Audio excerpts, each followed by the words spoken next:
কথায় লোকে হাতি পায়, কথায় লোকে হাতির পায়। কথার নাম মধুবাণী, যদি কথা কইতে জানি। আল্লাহর হাবিব কি বলতেন জানেন? এক চুপ শত চুপ, এক চুপ শত সুখ, যে চুপ থাকলো সে নাজাত পেল। বা আমরা সবাই আল্লাহ নবীর শাফায়াত চাই না? আমি আজকে একটা আমলের কথা বলে দেই, এটা একটু কঠিন, কিন্তু এই আমলটা যে করবে, আল্লাহর হাবিব বলে আমি তার শাফায়াত করবই, আমি তার শাফায়াতের জিম্মাদারি নিয়ে নিলাম। একটা ছোট্ট আমল। আল্লাহর হাবিব বলতেন, উম্মত তোমরা দুইটা জিনিসের ব্যাপারে আমাকে জিম্মাদারি দাও, আমি নবী তোমার শাফায়াতের জিম্মাদারি নিয়ে নিব। দুইটা জিনিসের ব্যাপারে আল্লাহর হাবিব বলতেন, এক হলো তোমরা দুই চোয়ালের মধ্যবর্তী মুখটার ব্যাপারে আমার জিম্মাদারি দাও। এই মুখ দিয়া মনে যা চায় তা বলে ফেলিও না। এই মুখ, দুই ঠোঁট বড় ভয়ানক জিনিস। কথার কারণে মানুষ লাঞ্ছিত হয়।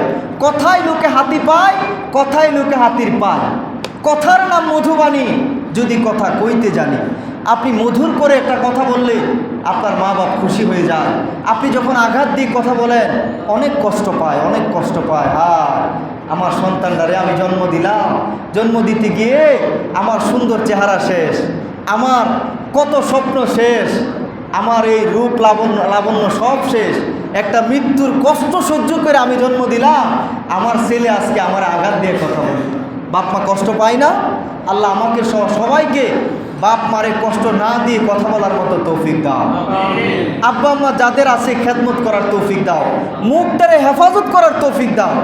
মুখটা দিয়া অপ্রয়োজনীয় কথা যেন আর না বলি।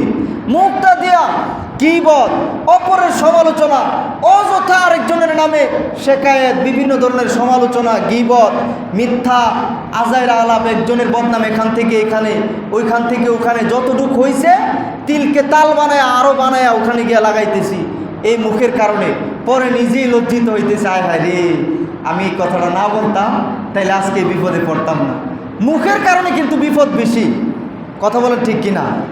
এজন্য এই মুখটারে আল্লাহর হাবিব কি বলতেন জানেন?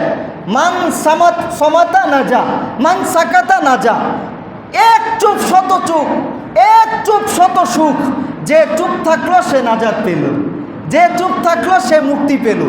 চুপ থাকেন, যদি পারেন তাসবিহ পড়েন, যদি পারেন ভালো একটা কথা বলেন। আল্লাহ বলতেন, আল্লাহ তাআলা বলেছেন কোরআনে যে ওমান আহসানু কওলাম মিম্মান দাআ ইলাল্লাহ ওয়া আমিলা সালিহান ওয়া ক্বালা ইন্নানি মিনাল মুসলিমিন। তার চাইতে দামি কথা আর কার কথা হতে পারে? তার চাইতে উত্তম কথা আর কি হতে পারে? যে মানুষকে আল্লাহর পথে ডাকে, সময় পাইলে আখিরাতের আলোচনা করে, গুনাহ নিয়ে আলোচনা করে, আল্লাহর হাবিবের সুন্নাত নিয়ে আলোচনা করে, সময় পাইলে এগুলো আলোচনা করেন, তাসবিহ পড়েন, আর নাহলে চুপ থাকেন। দরকার নাই আরেকজনের সমালোচনা, এই সেই দুনিয়াবি আলাপ আলোচনা এত বেশি। কি বলেন? এক নম্বরে দুই চোয়ালের মধ্যবর্তী ঠোঁট, এই মুখকে হেফাজত করতে হবে। দুই নম্বরে দুই উরুর মধ্যবর্তী লজ্জাস্থানকে হেফাজত করতে হবে। নফসকে হেফাজত করতে হবে, লজ্জাস্থানকে হেফাজত করতে হবে। আল্লাহর হাবিব বলেন, এই দুই জায়গার জিম্মাদারি যে ঠিক রাখবা, আমারে দিতে পারবা, আমি নবী তার শাফায়াতের জিম্মাদার হয়ে যাব। আল্লাহ আমাদেরকে আল্লাহর হাবিবের শাফায়াত পাওয়ার জন্য এই দুই জিনিস ঠিক রাখার মতো তৌফিক দান করে দিও।